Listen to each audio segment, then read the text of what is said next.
Baik, kita masuk pada topik berikutnya, yaitu tentang operasi baris elementer. Yang pertama kita akan mengenal apa itu matriks echelon, dan setelah itu kita akan melanjutkan pada operasi baris elementer, yaitu apa itu operasi baris elementer dan apa itu matriks echelon, gitu ya. Yang pertama adalah matriks echelon. Di sini ada beberapa kriteria kapan dia bisa menjadi matriks echelon, ya. Yang pertama adalah unsur tidak nol. Yang pertama itu pada suatu baris itu harus 1. Jadi unsur-unsur yang pertama dalam suatu baris. Pertama itu dilihat dari sebelah kanan, ya. Salah, di sebelah kiri maksud saya. Dari sebelah kiri. Jadi misalkan di sini ada satu baris, ini ada baris. Nah, misalkan di sini ada 2, 1, 3, 4. Nah, ini elemen yang pertama berarti kan 2. Nah, ini tidak boleh, harusnya adalah 1. Ini harusnya adalah angka 1 karena dia elemen pertama itu harus 1, ya. Kalau 2 itu nanti dia tidak boleh, tidak bisa menjadi echelon. Jadi syaratnya adalah elemen yang pertama harus 1. Contoh selanjutnya misalkan pada baris kedua. Baris kedua di sini adalah 0, di sini ada 1, ada 2, ada 3. Nah, di sini ini boleh, ya. Karena untuk baris kedua ini 0, ini tidak dihitung karena dia kalau di sini keterangannya adalah unsur tak nolnya. Jadi yang pertama ketemu adalah ini. 0 tidak dihitung. Berarti ini sudah benar, gitu ya. Itu. Ini untuk kriteria pertama. Kemudian untuk kriteria kedua, setiap baris yang semua unsur nolnya kalau ada itu harus terletak sesudah baris yang unsur tak nol. Jadi kalau ada baris yang isinya adalah misalkan 0, 0, 0, ini harus diletakkan sesudah ada baris yang tak nol, ya. Jadi ada baris yang tak nol itu yang ini, nah, yang saya kuning, maka baris 00-nya ada di sini. Oke, gitu ya. Selanjutnya adalah yang ketiga, pada setiap baris yang mempunyai elemen tidak nol. Elemen tidak nol yang pertama harus terletak di kolom sebelah kanan elemen tak nol pada baris sebelumnya. Nah, jadi contohnya kita kembali ke contoh yang pertama yang di atas ini. Untuk baris pertama itu elemen tak nolnya adalah 1, ya, di sini. Maka untuk yang di bawahnya elemen utamanya ini, elemen pertamanya itu harus terletak di kolom sebelah kanan. Ini kolomnya harus di sebelah kanannya ini. Jadi harus geser ke sana. Semakin kalau ada lagi berarti nanti harus di bawahnya lagi. Misalkan ini 0, 0, 1 gitu. Jadi dia harus geser ke kanan lagi. Bawahnya lagi berarti 0, 0, 0, 1 gitu, ya. Ini bebas. Ini misalkan 2 dan seterusnya.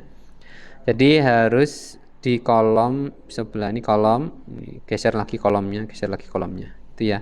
Jadi di bawah elemen utama di sini ada angka 1, itu harus 0, 0, 0, 0 gitu, ya. Dan seterusnya. Nah, elemen-elemen yang ada di nomor 1 ini dinamakan elemen utama, atau kita sebut dengan elemen pivot gitu. Jadi tadi ada 1, 0, 0, 2, 0, 2, 0, 1, 0, 2, 0, 0, 1, 2. Misalkan seperti ini. Nah, maka ini 1, 1 ini adalah elemen pivot. Ya, jadi tadi syaratnya adalah setiap baris itu adalah diawali dengan angka 1. Ini sudah. Yang kedua, kalau ada 000 itu ada di bawah sendiri, kan di sini nggak ada angka 000. Kemudian yang ketiga, elemen pivotnya harus berada di kolom yang sebelah kanannya. Ini di sini, kemudian kolom berikutnya kolom kedua, berikutnya kolom ketiga. Jadi nggak boleh satu kolom gitu, ya. Ini kolom yang berbeda. gitu. Itu ciri-ciri dari eh, matriks echelon ya. Contoh untuk matriks echelon ada E sama F, yang bukan adalah G sama H. Oke, kita teliti. Yang pertama adalah E itu adalah matriks echelon. Kita lihat elemen pertamanya adalah 1, ini benar ya. Kemudian elemen pertamanya 1 benar, ini 1 benar. Yang bawah di sini benar, kalau ada elemen 0 taruh paling bawah sendiri.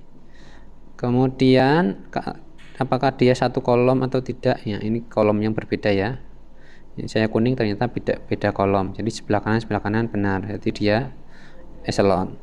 Yang kedua untuk F, kita lihat cek elemen pertama pada baris pertama 1 benar, elemen kedua 1 benar, elemen ketiga 1 benar.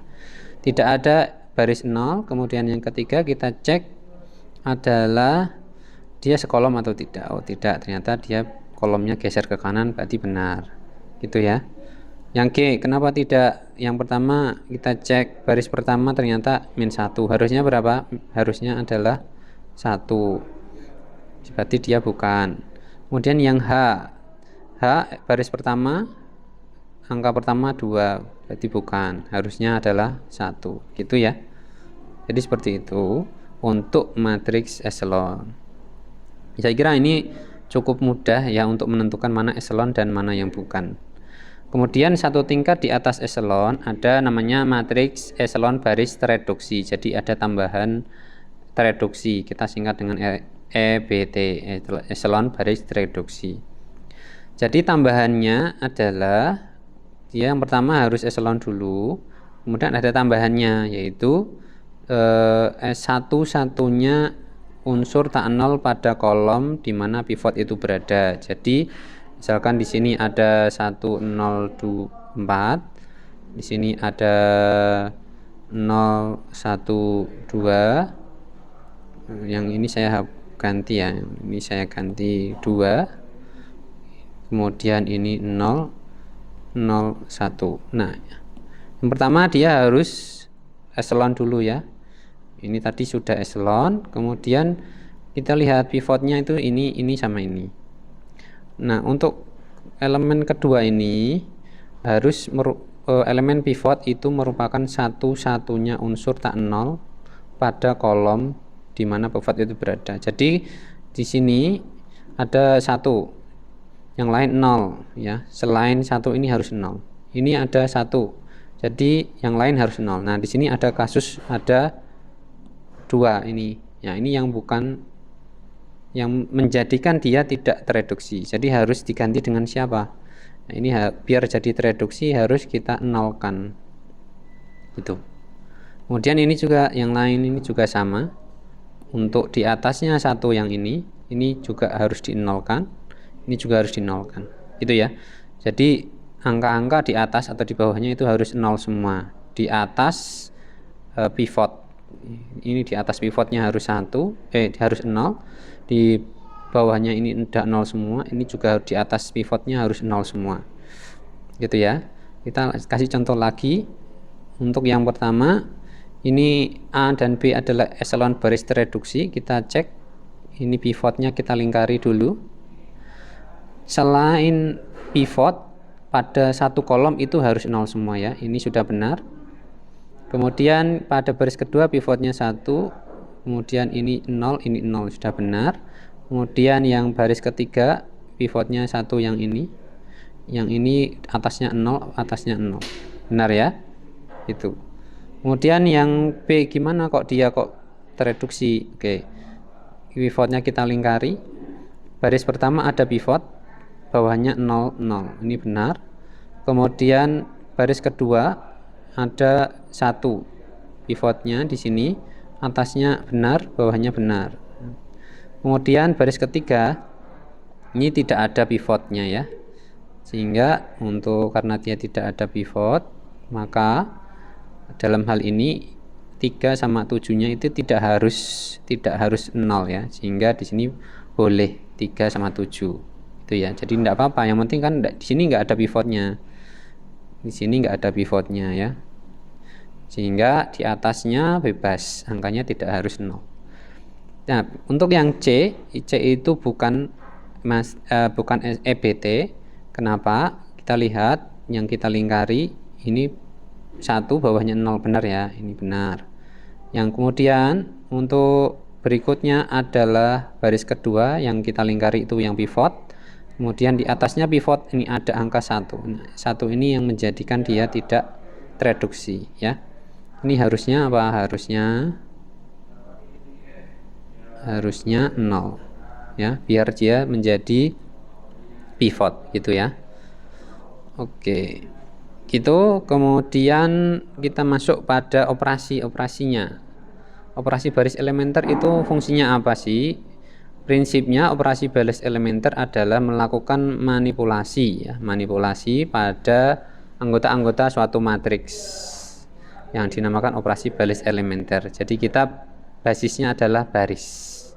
Ada 3 operasi. Yang pertama adalah operasi menukar baris. Yang kedua mengalihkan baris dengan suatu angka. Dengan hal ini adalah skalar.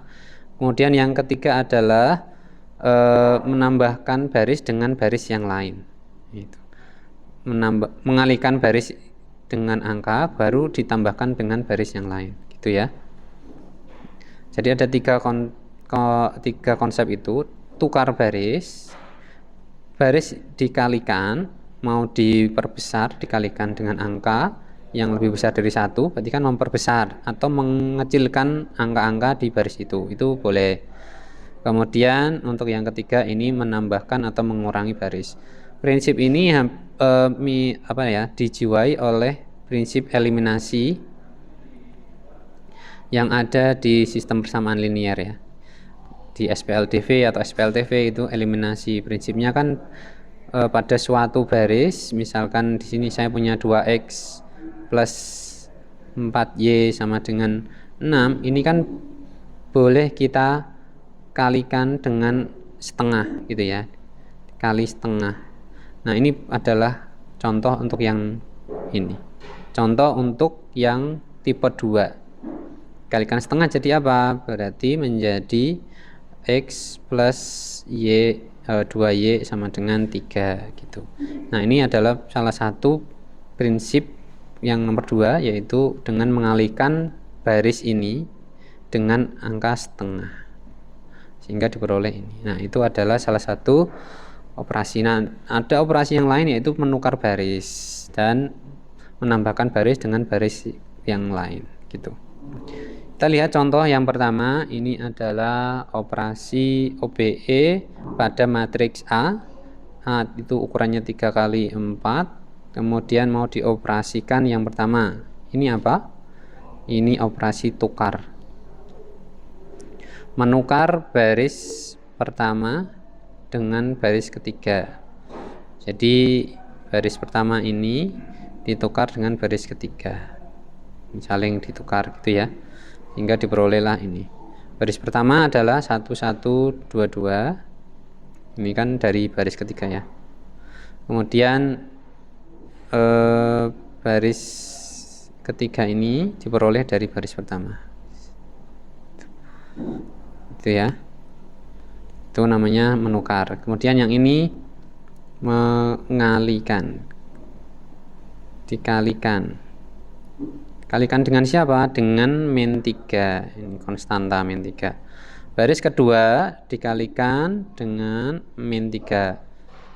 Jadi yang ada di sini baris kedua ini ya. Fokus ke sini. Ini dikalikan dengan min 3. Nanti diperoleh ini ya. 0 min 6 3 6 gitu. Itu adalah tipe kedua yang mengalih. Kemudian yang ketiga yaitu tipe menambah dengan baris yang lain. Di sini baris ketiga, ini saya kasih tulisan di sini, berarti baris ketiga ditambah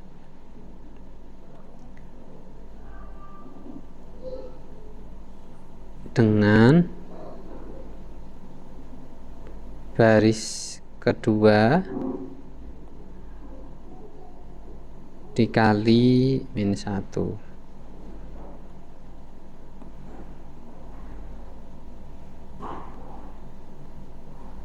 Itu ya, dikali min 1 terus ditambahkan ke baris ketiga. Oke, kita lihat di sini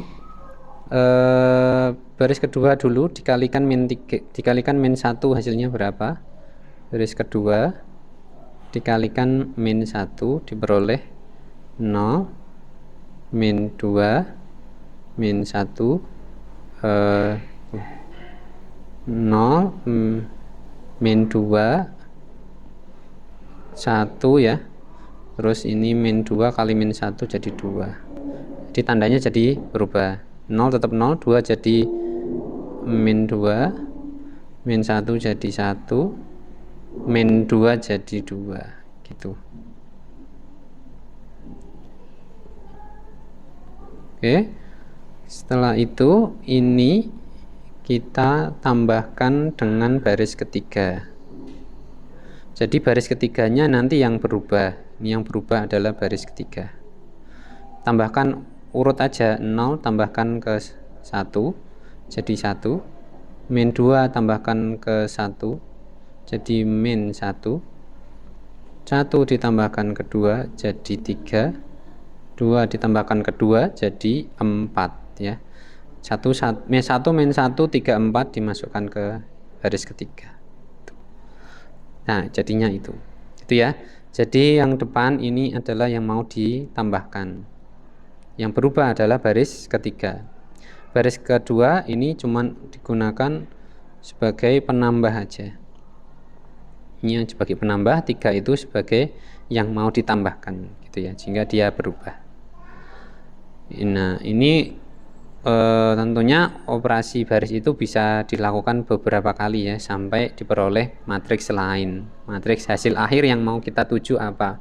Tujuannya apa? Untuk mempermudah suatu operasi sehingga diperoleh matriks yang kita inginkan gitu ya. Sampai di situ saja dulu untuk echelon dan operasi baris elementer. 3 macam operasi baris elementer ini cukup untuk hari ini. Nanti bisa melakukan operasi baris elementer pada suatu matriks gitu ya. Terima kasih. Bisa kita tutup. Assalamualaikum warahmatullahi wabarakatuh.